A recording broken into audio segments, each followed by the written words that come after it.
कैसे हो सभी। आई होप सब अच्छे होंगे। मेरा नाम कौशल यादव है और आपका एक बार फिर से स्वागत है आपके अपने चैनल IMP क्यूज पर।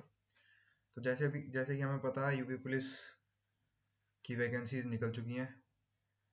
फॉर्म आई थिंक सबने भर दिए होंगे अब तक, तो जो ये वीडियो देख रहा है तो उसी के रिगार्डिंग मैं आज कुछ क्वेश्चंस लेके आया हूँ। तो चलिए शुरू करते हैं अपनी वीडियो को। तो हमारा पहला क्वेश्चन है, किसी द्रव का गंतव्य मापने के लिए किस उपकरण का उपयोग किया जा सकता है? किसी द्रव का गंतव्य मापने के लिए किस उपकरण का उपयोग किया जा सकता है? तो इसका आंसर है डी, पाइकोनोमीटर।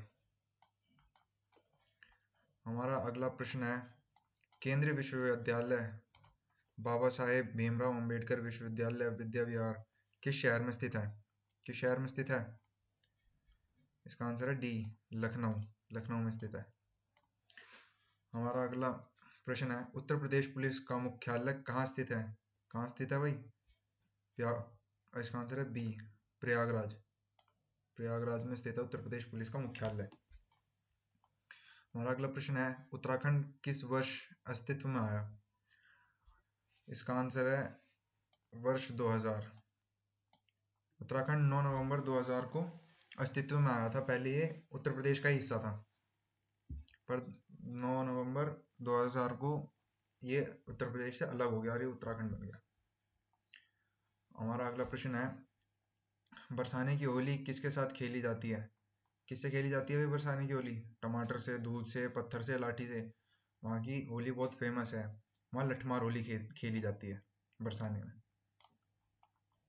हमारा अगला प्रश्न है, उत्तर प्रदेश में आयोजित कंपली मेला किस समुदाय से संबंधित है? किस समुदाय से संबंधित है? इसका आंसर है ए, जैन धर्म से संबंधित है।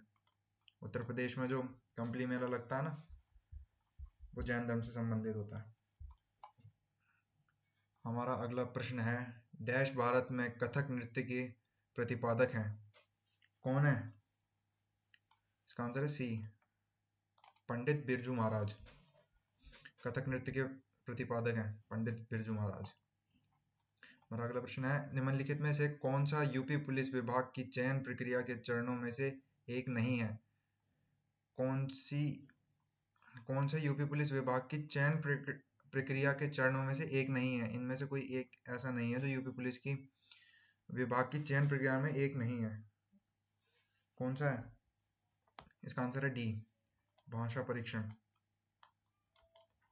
हमारा अगला प्रश्न है, एक पौराणिक कथा के अनुसार दक्षाश्वमेध घाट पर किए गए दक्षाश्वमेध यज्ञ के दौरान किस भगवान ने 10 घोड़ों की बलि दी थी? किस भगवान ने दी थी 10 घोड़ों की बलि दशमेध घाट पर किए गए दशमेध यज्ञ के दौरान? इसका आंसर है बी, भगवान ब्रह्मा ने 10 घोड़ों की बलि चढ़ाई थी। हमारा अगला प्रश्न है, निम्नलिखित में से कौन सा भारत का सर्वोच्च वीरता पुरस्कार है? कौन सा है? इसका आंसर है बी, नाम से पता लग रहा है, परमवीर चक्र। भारत का सर्वोच्च वीरता पुरस्कार है। हमारा अगला प्रश्न है, माई पैसेज फ्रॉम इंडिया किसके द्वारा लिखी गई पुस्तक है? किसके द्वारा लिखी गई पुस्तक माई पैसेज फ्रॉम इंडिया? इसका आंसर है डी, इस्माइल मर्चेंट। अगला क्वेश्चन, विश्व पर्यावरण दिवस किस दिन मनाया जाता है? किस दिन मनाया जाता है विश्व पर्यावरण दिवस? ये मनाया जाता है 5 जून को, और ये सबसे पहले मनाया गया था 5 जून 1973 को। तब से अब तक मनाया आ रहा है और ये हर साल 5 जून को मनाया जाता है। हमारा अगला प्रश्न है, जेट इंजन आविष्कार किसने किया? किसने किया था जेट इंजन का आविष्कार? इसका आंसर है B, sir Frank Whittle. Sir Frank Whittle ने। अगला प्रश्न है, निम्नलिखित में से कौन सा सोशल मीडिया नेटवर्क सार्वजनिक रूप से सूचीबद्ध कंपनी नहीं है? कौन सी नहीं है? Twitter, Facebook, Weibo, Quora? इसका आंसर है डी, क्वेरा। क्या नाम है? अगला क्वेश्चन है, भारत के किस राज्य का सर्वाधिक क्षेत्रफल वनों से आच्छादित है? भारत के किस राज्य का सर्वाधिक क्षेत्रफल वनों से आच्छादित है? इसका आंसर है डी, मध्य प्रदेश। मध्य प्रदेश का इलाका ज्यादातर उससे वनों से वो हुआ है, घिरा हुआ है। हमारा अगला प्रश्न है, डैश फिनलैंड की आधिकारिक मुद्रा है। फिनलैंड की आधिकारिक मुद्रा क्या है? इसका आंसर है डी, क्योंकि फिनलैंड यूरोप में आता है ना, यूरोपियन कंट्री है, तो वहाँ यूरो ही चलती है। हमारा अगला प्रश्न है, कौन सी रेखा भारत और पाकिस्तान के बीच सीमा कर निर्धारण करती है? सीमांकन निर्धारण करती है, सीमा कर। कौन सी रेखा है भारत और पाकिस्तान के बीच में? इसका आंसर है बी, रेडिकल फ्लाइंग, रेडिकल रेखा भारत और पाकिस्तान के बीच में है, जो भारत और पाकिस्तान को अलग करती है। हमारा अगला प्रश्न है, प्योंगयांग किस देश की राजधानी है? किस देश की राजधानी है प्योंगयांग? डी, उत्तर कोरिया, प्योंगयांग। हमारा अगला प्रश्न है, निम्नलिखित में से कौन सा संयुक्त राज्य अमेरिका का एक राज्य नहीं है? कौन सा नहीं है इनमें से संयुक्त राज्य अमेरिका का एक राज्य? इसका आंसर है डी, अटलांटा। हमारा अगला प्रश्न है, लक्षद्वीप के लोग मलयालम के अलावा और कौन सी भाषा बोलते हैं? लक्षद्वीप के लोग मलयालम के अलावा और कौन सी भाषा बोलते हैं? मलयालम, लक्षद्वीप के लोग मलयालम के अलावा इनमें से 3 भाषाएं बोलते हैं। एक तो पहली तमिल, दूसरी बंगाली और तीसरी हिंदी। ये 3 भाषाएं बोलते हैं लक्षद्वीप के लोग मलयालम के अलावा वहाँ पर। ये तीनों भाषा याद रखना, बंगाली, हिंदी और तमिल। हमारा अगला प्रश्न है, शिवाजी के छोटे पुत्र का नाम बताइए जो तीसरे छत्रपति भी थे। शिवाजी के छोटे पुत्र का नाम था राजा राम, जो तीसरे शिवाजी भी थे, तीसरे वो थे, मतलब छत्रपति थे। हमारा अगला प्रश्न है, डैश ओडिशा का एक प्राचीन लोक नृत्य है। ओडिशा का एक प्राचीन लोक नृत्य कौन सा है? डी, घमूरा। ये ओडिशा का एक प्राचीन लोक नृत्य है, डांस फॉर्म एक। हमारा अगला प्रश्न है, भारत के राष्ट्रपति का वेतन डैश प्रति माह है, कितना है? पहले हमारे राष्ट्रपति का वेतन होता था 1.5 लाख रुपए प्रति माह, ठीक है, अब उसे बढ़ाकर 5 लाख कर दिया है। पहले होता था 1.5 लाख, अब कर दिया है 5 लाख, ठीक है।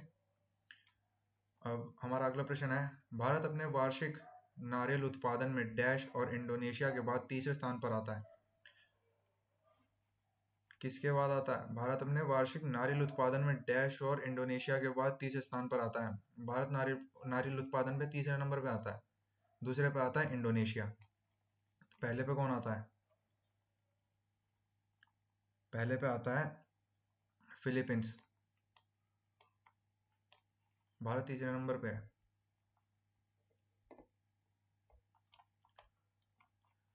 हमारा अगला प्रश्न है, हस्तलिखित संविधान पर 24 जनवरी 1950 को संविधान सभा के 284 सदस्यों द्वारा हस्ताक्षर किए गए थे, जिनमें डैश महिलाएं भी शामिल थी। हमारे जो लास्ट हस्ताक्षर हुए थे हमारे उस पे कॉन्स्टिट्यूशन पे, वो 24 जनवरी 1950 को हुए थे, ठीक है। और कितने सदस्यों के हस्ताक्षर हुए थे? 284 सदस्यों के हस्ताक्षर हुए थे, जिनमें से उनमें से कुछ महिलाएं भी थी। कितनी महिलाएं थी इसमें? 15 महिलाएं शामिल थी।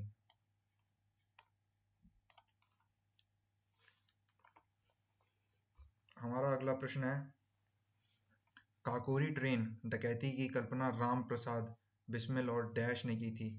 काकोरी ट्रेन डकैती हुई थी ना, उसकी कल्पना किसने की थी? राम प्रसाद बिस्मिल और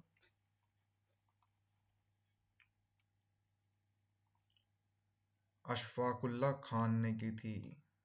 इसका आंसर है सी, अशफाकुल्ला खान और राम प्रसाद बिस्मिल ने काकोरी ट्रेन डकैती की कल्पना की थी। हमारा अगला प्रश्न है, बगरू डैश में हैंड ब्लॉक प्रिंटिंग के प्रसिद्ध केंद्रों में से एक है।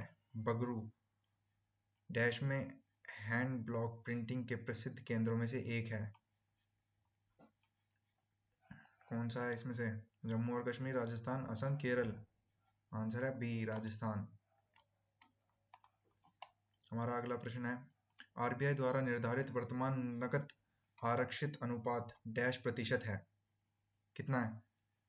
पहले था, अब पहले जो था उससे अब 0.5% और बढ़ा दिया है, तो अब कितना हो गया?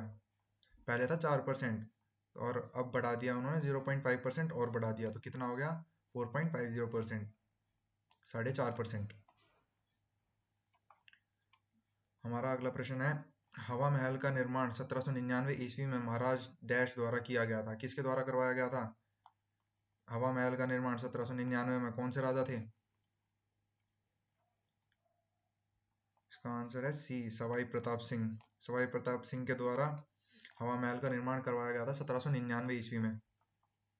हमारा आखिरी का प्रश्न है आज का, वर्तमान संयुक्त राष्ट्र महासचिव एंटोनियो गुटरेस किस देश के प्रधानमंत्री हैं? एंटोनियो गुटरेस किस देश के प्रधानमंत्री हैं? इसका आंसर है बी, पुर्तगाल। पुर्तगाल के हैं। ठीक है, तो आज के हमारे क्वेश्चंस खत्म हुए। आई होप आपको क्वेश्चंस ठीक लगे होंगे, वीडियो अच्छी लगी होगी। अगर आपको इन्फॉर्मेटिव वीडियो लगी तो अपने दोस्तों के साथ शेयर करें, चैनल को सब्सक्राइब करें, वीडियो को लाइक करें और उस बेल आइकन को दबा दें ताकि आपको न्यू अपडेट्स जल्दी से जल्दी मिलती रहें। Thank you.